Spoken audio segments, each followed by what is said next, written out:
I've been married to my husband for just over a year and dating him for just over 2. He has a daughter from his first marriage, Ali, who is 11. Up until recently, Ali has been staying with us 3 nights a week and alternate weekends, but she's been getting more and more difficult to deal with. She started acting out just after the wedding, and her behavior just keeps getting worse. She doesn't listen to me at all. If I ask her to tidy her room or brush her teeth, she'll always respond within the minute or similar things, but not actually do it until my husband tells her to. She won't acknowledge me as her stepmother at all. She only ever refers to me by name if she's asked who I am. If she's absolutely pushed to describe who I am in relation to her, she says I'm her dad's wife. I've tried so hard to connect with her. I've invited her on shopping trips or to go out for food, but she always rebuffs my offers. She often answers back to me and my husband and will be snappy and moody in general a lot of the time. In the last few months, my husband and I have been talking about trying for our own baby, but the atmosphere and stress surrounding the house on days Ali is here are starting to worry me. I struggle to cope with her behavior now. Being pregnant is only going to make it harder. So my husband and I discussed it and decided it would be better to cut down on some of Ali's time with us. Instead of 3 days every week and alternate weekends, we agreed to 3 weekdays one week, then the weekend of the following week, then back to 3 weekdays the week after that, and so on. It's not a huge reduction, but it will really lighten the load for me. My husband talked to Ali's mother about this, and she is furious. She called me some horrible names and blamed me for everything. She even accused me of trying to push Ali out of the picture to create my own perfect little family, which is completely untrue. My husband is on my side, but is scared of fighting his ex. I don't think what I'm asking for is unreasonable, but a friend said maybe I need to try to think about it from Ali and her mother's perspective. Am I being unreasonable about this? You're the idiot for so many reasons. I also want to point out that you don't need to be telling this little girl to clean her room. You're not a parent. You're her step-parent. You don't need to be giving this girl orders. That's her dad's job, and any therapist, had y'all bothered to see one, would tell you as such, because it breeds resentment in the kid to have a new grown-up bossing them around. Y'all are failing this kid. You came here for a verdict, yet you're arguing with everyone.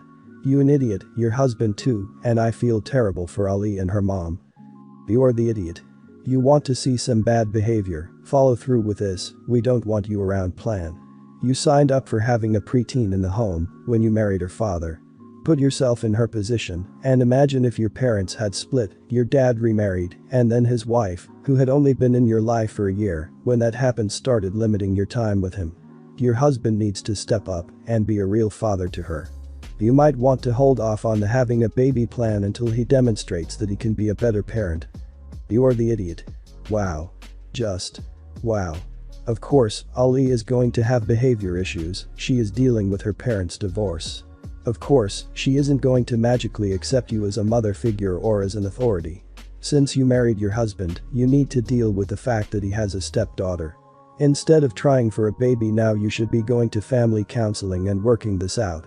You shouldn't be trying to get your stepdaughter to see her father less. The ex is right and you are trying to push your stepdaughter out of the picture. My daughter is 24 and has been dating her boyfriend for around 10 months. It's her father's 60th birthday this year, and we're having a big party at our house with lots of relatives. The daughter and her boyfriend are invited and are staying as they don't live too close and want to drink. We were discussing sleeping arrangements, and after listing off a few others, the following conversation happened. You can have your room, but you'll have to share with your aunt, and boyfriend can sleep on the futon in the study. What? Why can't me and boyfriend have my room and aunt sleep in the study? I don't think you and boyfriend should be sharing a room. Older sister and husband are sharing. Older sister and husband are married, it's completely different. So you'll only take my relationship seriously if I get married. What if I never get married? Me and boyfriend aren't going to do anything at my parents' house anyway, so why does it matter? And why is it okay for sister and husband to make love at your house just because they have a stupid piece of paper? I just don't like the idea of it under my roof. What you do elsewhere is up to you, but at my house I think I get a say in these things. I'm sure you'll be fine without each other for one night. You don't take me or my relationship seriously. I'm an adult, but you don't treat me like one. It doesn't matter if it's one night, it's the principle behind it. She left after this, and we haven't been able to come to a conclusion. I still don't want them sharing a bed at my house, and my daughter is saying she won't stay if they can't. There are no nearby hotels as well. I've quite a way out in the country, so if they didn't stay they'd have to leave early to get home and wouldn't be able to enjoy the party as much. Husband says he doesn't much like the idea of them sharing either, but wants his daughter to be there on his birthday. I don't know what to do here. I really don't think I'm asking much for one night of them not sleeping together, but maybe I am being unreasonable. No idiots here. This is a difference of value systems. I'm going to be downvoted to eternity here because Redditors share your daughter's value system. As it happens, so do I, but you are entitled to yours. And it is your house. The question you need to ask yourself is how strongly you feel about this. You'll be making 5 people's lives much easier if you give way, your daughter's, her partner's, the aunt's, and yours and your husband's, so if you don't you need to be very sure of your adherence to your value system. You're the idiot. Allow me to posit the following scenario. Your now 34-year-old daughter stays with this boyfriend and wishes to visit for her dad's 70th day, but she and her boyfriend are still yet to marry. They even have children together. Is he allowed to stay in the room or be relegated to second-class citizen?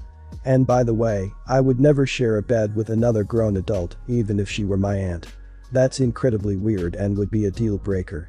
Super uncomfortable and will only serve to be a point of contention over the near and long term. They've been together for 10 months, it's pretty serious if she's bringing him to the party. And she's 24, not a child. And she's right, if she never gets married will she and her boyfriend have to sleep in separate rooms for the rest of their lives? You'll be inconveniencing another person if you're making them share a room with your daughter so she can't be with her boyfriend. You'll be inconveniencing your daughter and her partner every single time she's over, if not with a sleeping arrangement, then with them having to leave early and drive hours to get to you and back. You're the idiot. I guess I need to say upfront I'm not an outdoors type person. But I was sort of excited to go on a hike yesterday. We are in San Diego for the 4th of July, and my cousin said it would be really fun if me and my friends went on a hike while she, cousin, had to work. We went to a place called Coles Mountain, which I guess is about 45 minutes away from the hotel downtown. When we got there it was pretty crowded and we saw a group of guys coming down who were just blasting rap music. I was like, wow, that would be an awesome way to not get bored on the hike, so I went back to my car and got my Bluetooth speaker from my pack and hit my favorite Spotify list. Most people didn't seem to mind, but I did notice that we started to get occasional dirty looks. But finally, one person stopped me and told me it was incredibly rude to play music out loud and that I should be using headphones. I told her that I was playing music for our group. And she basically that it's still very rude and against the rules, but she kept walking. We decided we just weren't going to make it to the top, so we stopped at a kind of flat spot and sat down for a while, and this is when things actually got kind of scary. This guy and his girlfriend came up to us and said again that I should be using headphones. I told her that we were in a group. She said that it didn't matter, most people were trying to enjoy quiet nature. I told her that it's public land.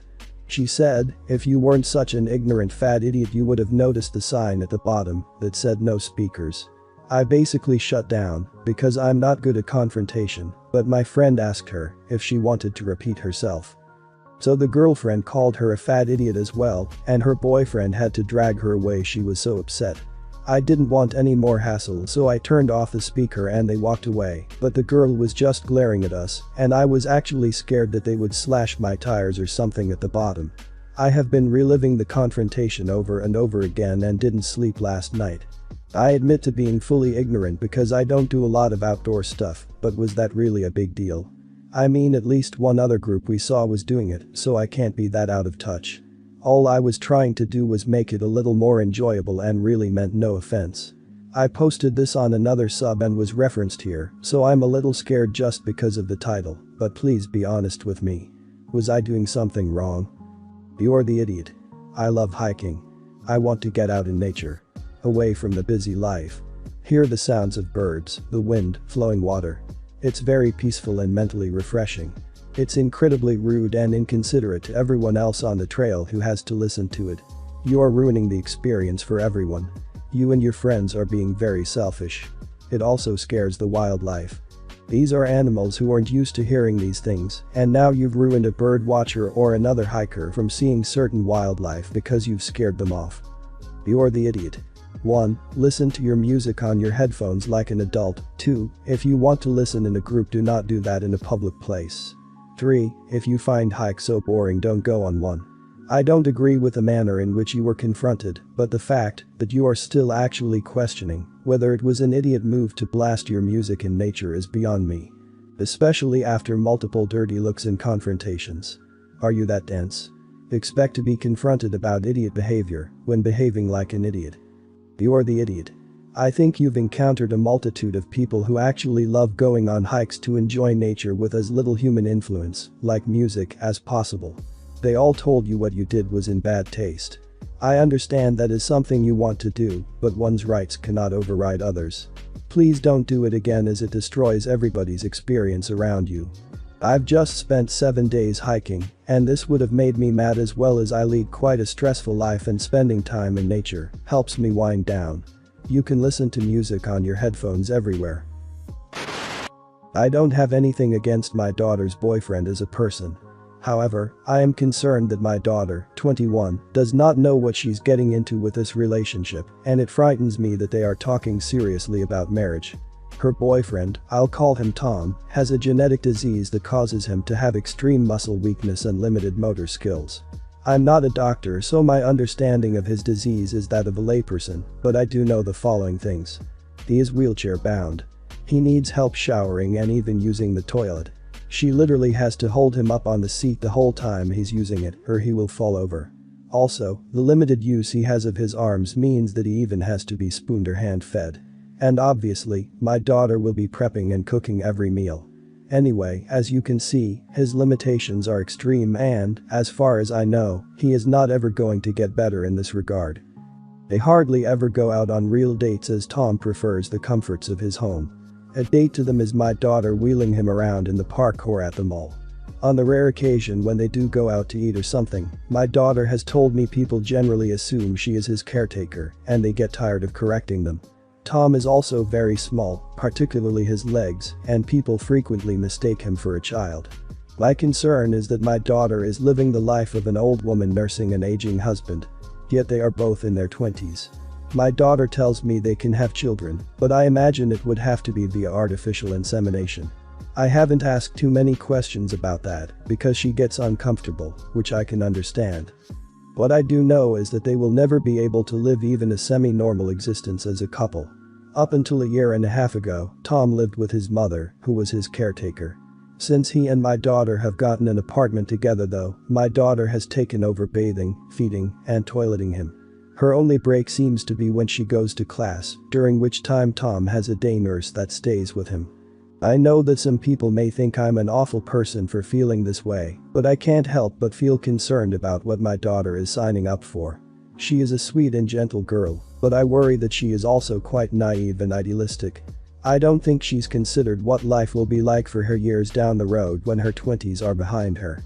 Anyway, there is a lot more I could write about all of this, but I think I've laid out the basics. Am I the idiot? No idiots here.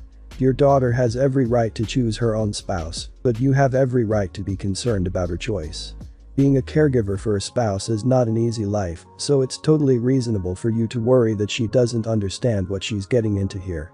Maybe you should encourage her to wait a while before marrying the guy, to give her time to be 100% sure this is what she wants. If she decides to marry him, all you can really do at that point is offer love and support to both of them. Good luck to you. I go with not the idiot. Only reading the title actually made me think what a horrible person you must be. But now, after reading your write-up and thinking a few moments about it, I have changed my mind. It's a really complicated situation. My advice would be to somehow convince her not to marry right now. Tell her they can still marry once they are together, let's say another 5 years, which is somewhat unlikely, I'd say. It's hard to say, but your daughter has her entire life waiting for her to be lived, he doesn't. You're the idiot. Or rather you would be if you actually asked her not to marry him because you feel his disability will be a burden to her. She doesn't feel that way.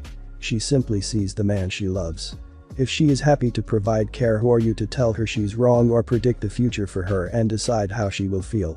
Disability is only a moment away for any of us. I'm sure if your daughter was the disabled one you would want her to have love in her life, wouldn't you? What parent would want anything else for their child? A week ago my kids and I were driving home from school. If I had done something wrong, I would cop to it, so honest to God I don't think I did anything wrong. Out of the blue, a guy in tuner car was next to us screaming, "Move that freaking piece of crap, or I'll blow you away." I reactively flipped him off, which I should not have done, so he swerved in front of us, almost taking our front end off. He spent the next 1 or 2 minutes short stopping in front of us, getting behind us and racing up like he was going to rear-end us, and again almost clipping our front end. After that, he sped off at like a million miles an hour, and we thought we were done with him, but it was very, very scary. About 10 minutes down the road at an intersection, we saw the guy's car with about 3 motorcycle cops. As we pulled up we saw that he was on the ground with handcuffs on with a cop's knee in his back. I rolled down my windows and yelled out, "Ha, that's what you get, idiot," and started honking my horn. The guy clearly made eye contact with me and mouthed either "I'll get you," but I didn't really care. One of the cops came over to the passenger window and asked if we knew the guy. I quickly explained we had an incident with him a few miles back. The cop asked me to pull over into the parking lot and speak with him. At first, I thought I was in trouble, but basically, the cop took my statement and number. I asked what road rage guy had done to end up on the pavement, and he said rather not say since my statement on the previous incident may come up with separate charges. I asked if I was going to get in trouble for yelling and honking, and he said no, that he and his fellow officers found it very funny. So I haven't heard from anyone with a need to make a statement, but my wife is furious with me. She thinks I put our kids at risk by even engaging the guy. I told her I didn't speed after him, I didn't threaten him, and I drove safe the entire time. She is mad at me for flipping him off, but she is mad to the point of us needing a therapy couple for yelling him at the light.